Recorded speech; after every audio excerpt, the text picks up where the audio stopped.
Anggraini, MPM 1804041029, jurusan Ekonomi Syariah kelas G, Fakultas Ekonomi Bisnis Islam. Di sini saya akan menjawab pertanyaan ulangan tengah semester mata kuliah Manajemen Perusahaan. Oke, baiklah, langsung saja pertanyaan yang pertama, yaitu dari materi yang telah diberikan sebelumnya, jelaskan materi manajemen strategi.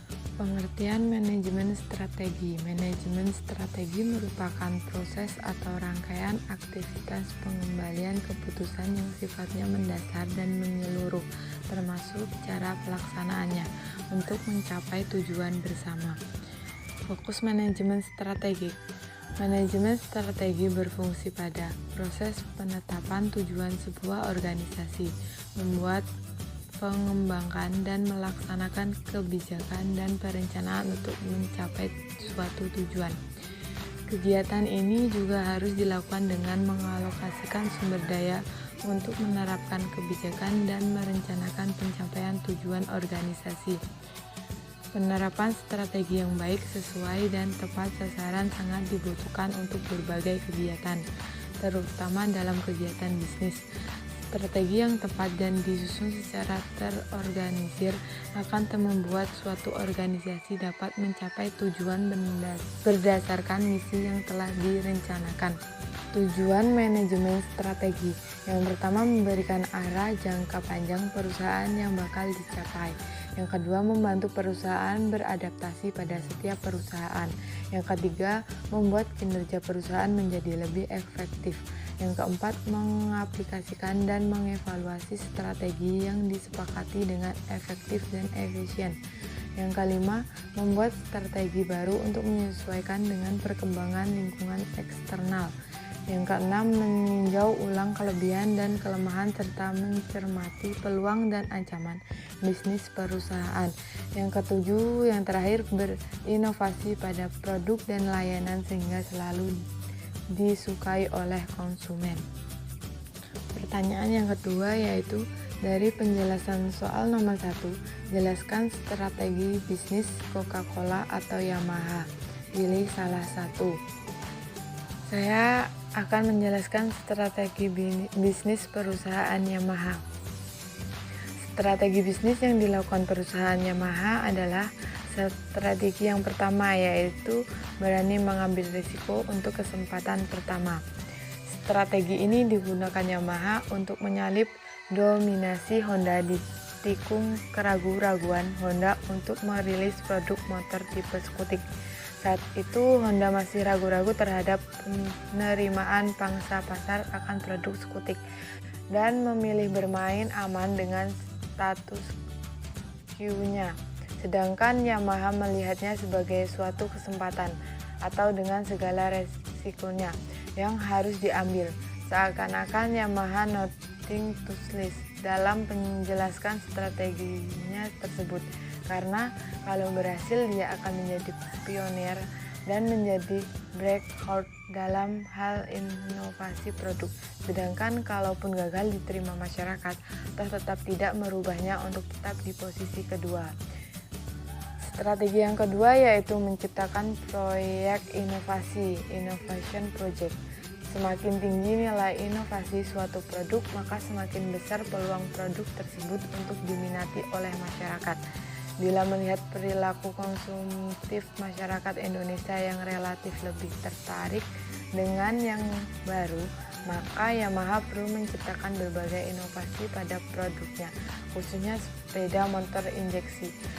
Dalam hal ini, inovasi atau kebaruan produk sepeda motor injeksi dapat dititikberatkan pada style produk.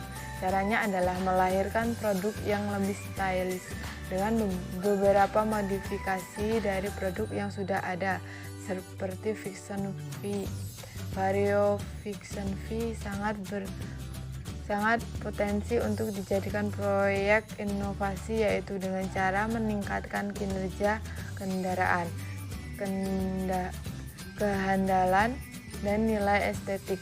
Selain bisa berinovasi dengan produk lama atau memperbaiki mutu produk, Yamaha juga dapat melakukan inovasi pada produk baru.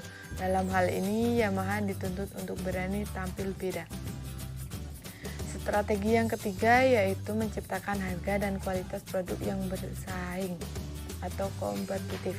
Tidak dapat dipungkiri bahwa tolak ukur larisnya sebuah produk termasuk sepeda motor sangat ditentukan oleh kualitas dan harga. Semakin rendah harga produk namun kualitasnya tinggi, maka itulah yang akan menjadi incaran masyarakat.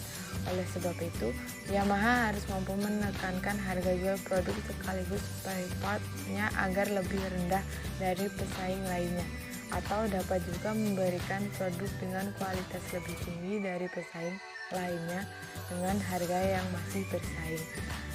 Strategi yang keempat yaitu meningkatkan kualitas pelayanan konsumen atau excellent service. Filosofi yang patut diusung oleh Yamaha adalah pelayanan prima.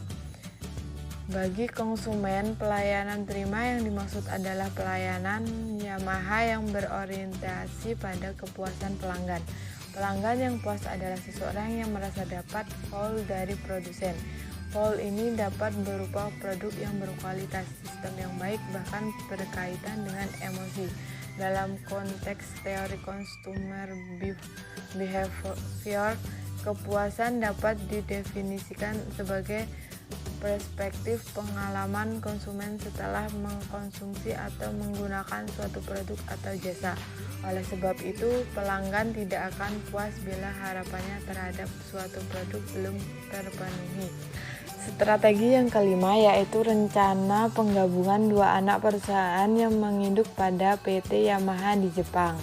Yamaha Indonesia merencanakan penggabungan dua anak perusahaan yang menginduk kepada Yamaha Motor Company di Jepang, PT Yamaha Indonesia Motor Manufaktur atau YIMM dan PT Yamaha Motor Kencana Indonesia YMKI menjadi satu di bawah satu nama yaitu PT YIMM. Tujuan penggabungan ini telah dikonsepkan dengan matang dan siap direalisasikan. 4 alasan dan tujuan peleburan ini adalah meningkatkan efisiensi, produktivitas, dan daya saing usaha yang lebih baik dengan adanya sinergi yang tercipta sehubungan dengan adanya penggabungan baik dalam bidang produksi, pemasaran, sumber daya keuangan, dan sumber daya manusia, meningkatkan kinerja usaha, menciptakan iklim usaha yang sehat, mengoptimalkan peran dan fungsi manajemen di seluruh Yamaha Group, guna memperkuat persaingan ke depan yang semakin ketat, serta mempertimbangkan fokus efektivitas dan produktivitas perusahaan. Soal yang ketiga yaitu jelaskan apa yang dimaksud dengan etika bisnis dan tanggung jawab sosial. Etika bisnis adalah kode etik yang diterapkan dalam perusahaan untuk melakukan kegiatan bisnisnya. Ketika bisnis ini sangat penting diterapkan dalam perusahaan agar perusahaan memiliki fondasi yang kuat dan menciptakan value yang tinggi. Sedangkan tanggung jawab sosial perusahaan adalah wujud kepedulian suatu usaha pada masyarakat dan lingkungan di sekitar di mana usaha tersebut berada. Arti yang lebih luas dari istilah ini adalah tanggung jawab perusahaan terhadap pelanggan, karyawan, dan kreditor. Soal yang keempat yaitu ada pertanyaan bahwa tanggung jawab sosial atau CSR merugikan bagi perusahaan karena dapat mengurangi profit dan membutuhkan biaya yang besar. Apakah Anda setuju dengan pendapat tersebut? Jelaskan alasan Anda. Tanggung jawab sosial perusahaan atau Corporate Social Responsibility atau CSR adalah suatu mekanisme sebuah perusahaan untuk secara sadar mengintegrasikan perhatian terhadap lingkungan sosial ke dalam operasi dan interaksinya dengan stakeholder yang melampaui tanggung jawab sosial khususnya di bidang hukum. Saya tidak setuju dengan pendapat tersebut karena menurut saya bisnis yang baik tidak akan lepas dari perusahaan CSR di era globalisasi ini. Strategi CSR sangat dibutuhkan untuk dijalankan oleh setiap bisnis agar perusahaan dapat dijalankan sesuai dengan apa yang masyarakat dukung. CSR sangat membantu perusahaan tidak hanya untuk mengincar lingkungan alam masyarakat dan karyawan di perusahaan. Melalui CSR yang baik, maka perusahaan bisa mendapatkan keuntungan kehidupan masyarakat secara keseluruhan meningkat dan lingkungan alam di sekitar akan terjaga dengan baik. Baiklah, itu tadi jawaban yang dapat saya sampaikan. Saya akhiri. Wassalamualaikum warahmatullahi wabarakatuh.